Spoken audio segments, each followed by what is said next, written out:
Welcome to day 594 of our Web3 journey. I'm Ed Krasenstein here with my twin brother, Brian. And remember, these videos are sponsored by NFT Tech. They are an investor in DeSo. So as many of you guys know, Brian and I were banned from Twitter. And Twitter might let us back on one day. But what they're doing with their Twitter Blue verification system doesn't seem to be doing too well, Brian. Yeah, it's really kind of failing miserably. I don't know if Elon actually thought all of this through. And he's iterating as he goes, I think, which might not be a terrible thing. But there's a lot of problems. And number one are these Twitter Blue verified accounts, which are being faked and fooling thousands or tens of thousands of people in the process. And I just want to go through some of these fake accounts, and some of them are pretty funny. There's a fake Rudy Giuliani account that made a funny tweet towards Nancy Pelosi. It said, Nancy Pelosi and I do not agree on many things, but them thangs thangin', I'll tell you what. And then he made a bunch of other tweets, this fake account.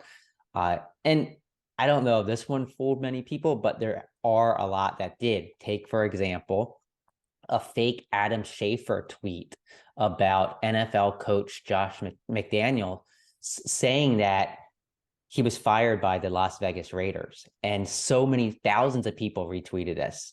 And they thought that it was an actual Adam Schefter tweet and that this was actual news. Following that, there was a whole slew of additional posts.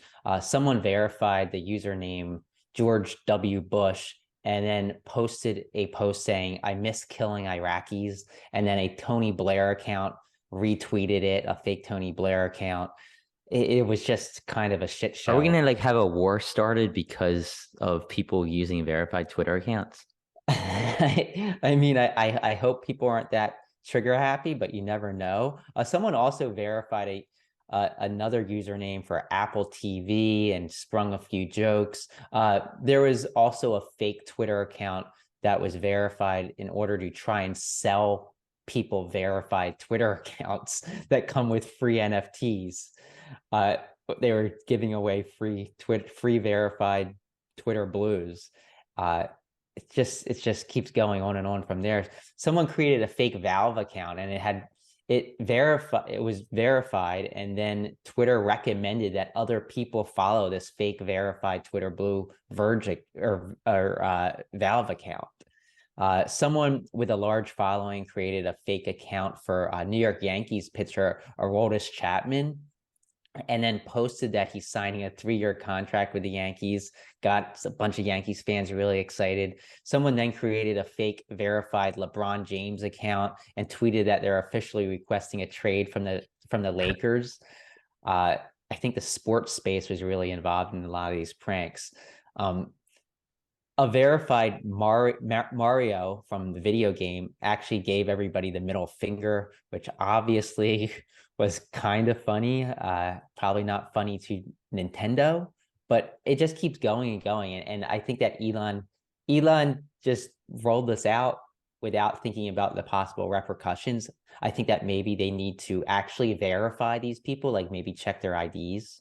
I don't know if it's that he didn't actually think about the repercussions. I think he just doesn't care about the repercussions. I think there's a difference there. Obviously, this can't work there, right? Like obviously verification has to include some sort of actual verification, like your identity needs to be verified. If Twitter's taking $8 per month, you know, $8 per month is a lot of money to some people, but it should be enough to hire a team of people who can actually look at these accounts, verify it against a credit card, verify it against ID, verify it somehow, and actually make sure that name attached to the payment method, name attached to an ID or utility bill that somebody has to send in actually matches. Otherwise, this can't work, right? Right, right. I mean, I don't see how it could. But obviously we had our Twitter account banned. Twitter said that we bought our accounts. We did not buy our accounts. We had them since 2006. And and what happened was that Twitter thought that because of our engagement that we had purchased it and we were manipulating their algorithms, and we weren't. So I hope that when Elon kind of puts this forgiving or whatever he's going to do with forgiving people that were banned and looking into things, that he looks hard at everybody's cases. And he realizes that some of these people that he's letting back on, they're going to continue to try and pull pranks, especially the people that spread misinformation.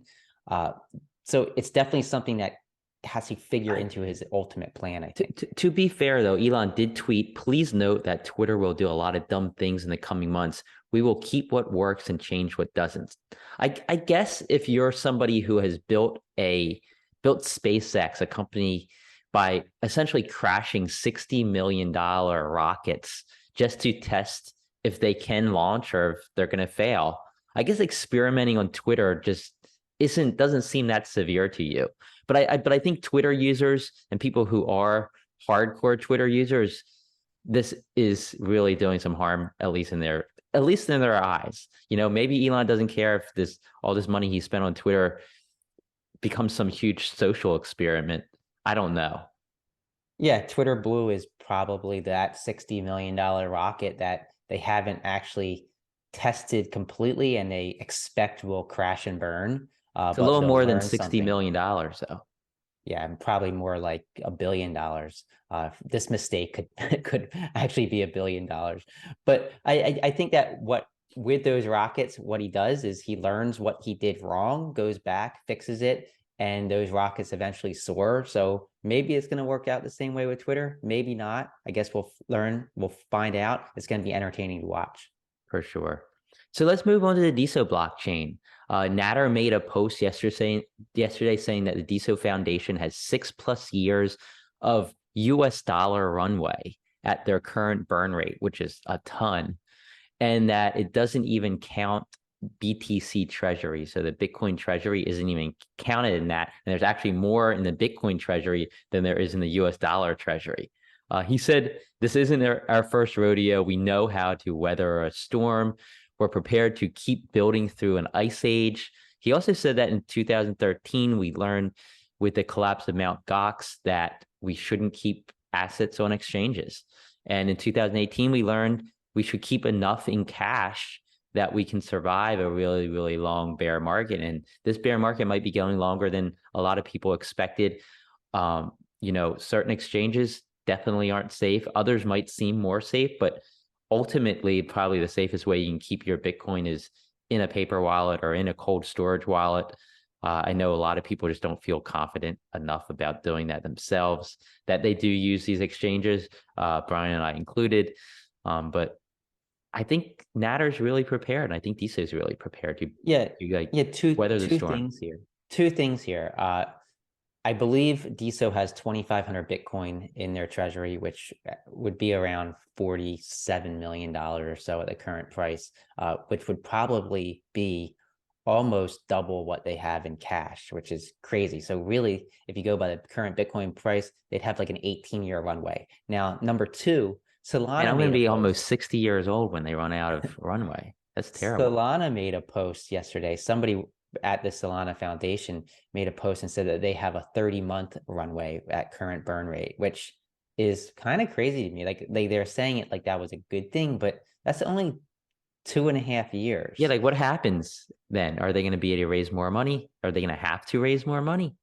Does Solana fail if they don't? Like what happens? That's the problem. So they had Alameda, which is Sam Bankman-Fried's basically venture firm, who was backing a lot of these Solana projects. So even though they weren't feeding more money into Solana, they were actually using capital to back projects built on the Solana blockchain. And now that Alameda is likely going to be bankrupt, that takes out a big player within the Solana space. That's a reason why Solana was down a lot, besides probably some liquidation from FTX or from Alameda themselves. Yeah. So moving on, big update for Diamondapp, of course, which is an app built in the DeSo blockchain. They have notifications, and this is big. All you have to do is you have to go to settings on Diamond, which is located to the left of your screen, and then click on more under the My Wallet link. Then just click on settings.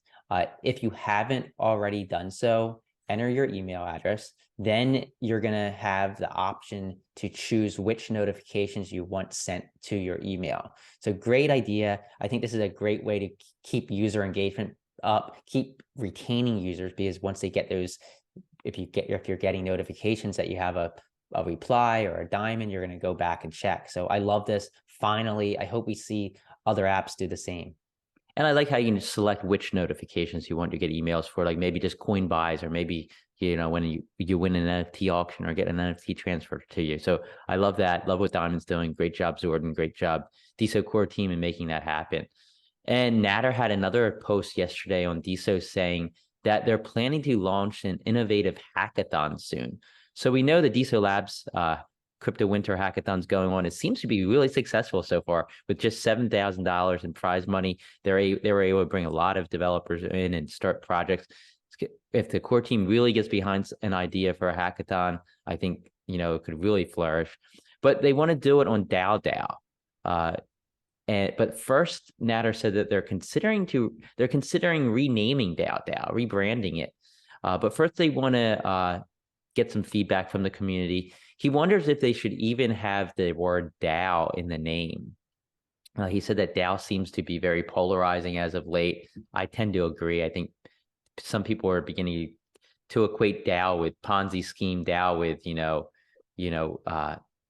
the different types of scams out there.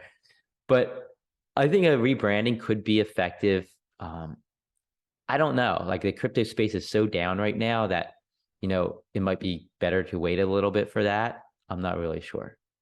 Yeah, I think there's a lot of hesitation in crypto right now. People lost a lot of money in FTX. There's just a lot of skepticism. So I don't know if it's a best time to really be promoting DAO or DAOs at this time. But a rebranding, I think, wouldn't be a bad idea. I think that rebranding is something that the mainstream user will understand. Like, most people don't know what a DAO is, much less DAO. So I do think that marketing it more towards the mainstream might be a good idea, cautiously, of course.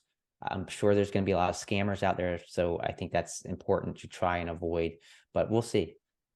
Yeah, and getting into the NFT space on DeSo, this morning at 2 a.m. Eastern time, Cyberpunk Apes took a snapshot of all the holders of their NFTs, as well as their followers, and all these accounts are going to be entered for every NFT you own of Cyberpunks. And if you follow, they all count as one entry into today's drawing that takes place today at 11:30 a.m. Eastern time for Cyberpunks Ape number 40. It's the fourth one of one NFT to be created, fourth or third? Fourth one of one. And we'll find out who wins that one. Yeah, great idea. I love how this whole project is bringing engagement and excitement to the NFT space on DeSo. Yeah, and Unicat and Effed Up Cats have a collaboration that's dropping today at 4 p.m. Eastern time. I'm guessing it's going to be an Effed Up Unicat, right? Effed Up Unicat. Can't wait to see it. So our unofficial intern, Goldberry, thanks again, Goldberry, for providing us with this valuable information. She decided to look into the Social Nouns DAO. And the reason she looked into this is because we talked about them a couple days ago in regards to some tweets made between Social Nouns, Mossified. There's a few DeSo users who tried connecting Social Nouns to DeSo because Social Nouns made a tweet about some of their stuff, the Web3 stuff they're doing, and somebody asked them about working with DeSo, and their Twitter account actually replied saying, we've been trying to get in contact with DeSo. So Mossify came on, joined the conversation, and I assume they're probably communicating through DMs or other methods right now, but we didn't really know what the Social Nouns DAO was. And at the time I said, Goldberry, our intern, probably knows the entire biography of Social Nouns. And apparently she did. She provided us with some really great information. So Goldberry, thanks for this information. She says, according to Goldberry, the Social Nouns DAO or the Social Nouns DAO and their parent or sister, she's not exactly sure, DAO, called the Nouns DAO, are, in her words, insane. They are both DAOs that do one NFT auction at least once per day. And to be part of this DAO, you must hold 1 to 2 NFTs, depending on which DAO it is that you're a member of. The members actually vote on what to do with the earnings from the NFT auctions, of which 100% goes into the treasury. And it's crazy how much treasury there exists, at least on the Nouns DAO. On Nouns DAO, which you can view at nouns.wtf, they have 29,690 ETH, which is about $35 million just sitting in the treasury that can be used for whatever the DAO wants to do. And then the Social Nouns DAO has about 6 ETH. Now, the Social Nouns DAO is more specifically targeted toward decentralized social networks like Lens, like DeSo, and other ones out there. So thanks for the information. It's going to be interesting to see if Social Nouns, or maybe even the Nouns DAO, decide to work with DeSo in any way, shape, or form. Yeah, and thanks, Goldberry, for providing this. It was a little confusing for me, and I didn't really have the time to really dive into it. Thanks again. Yeah, and as many of you know, NFTZ.me is the only place where you can post and view live timed DeSo NFT auctions. Just go to nftz.me/auctions and you see all the auctions that are ending soon. I just want to highlight a few of them.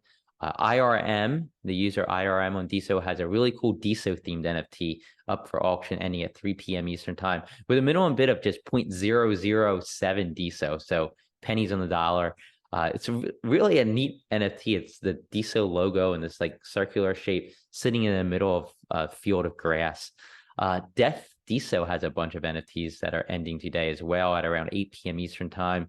It's a series that's really unique and interesting. Check them out. And DFOC has Volpe Season 1, number 38, ending at 4:30 p.m. Eastern time.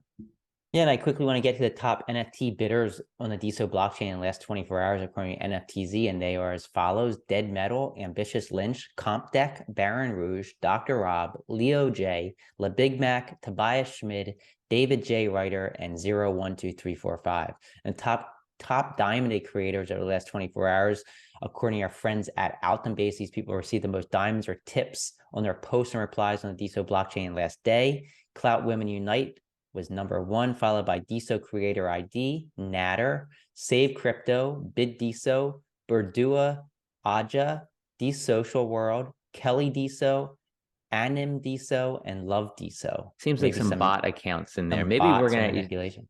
We might have to go back to talking about the daily active or the daily top vault coins rather than this list if this keeps up. Anyhow, thanks for watching. Check out this list of DeSo events today. Thanks once again to Miss Katie Ann. She's awesome for providing this list. There's a lot of really great events taking place today. So definitely check some of these out and, have a great rest of your day.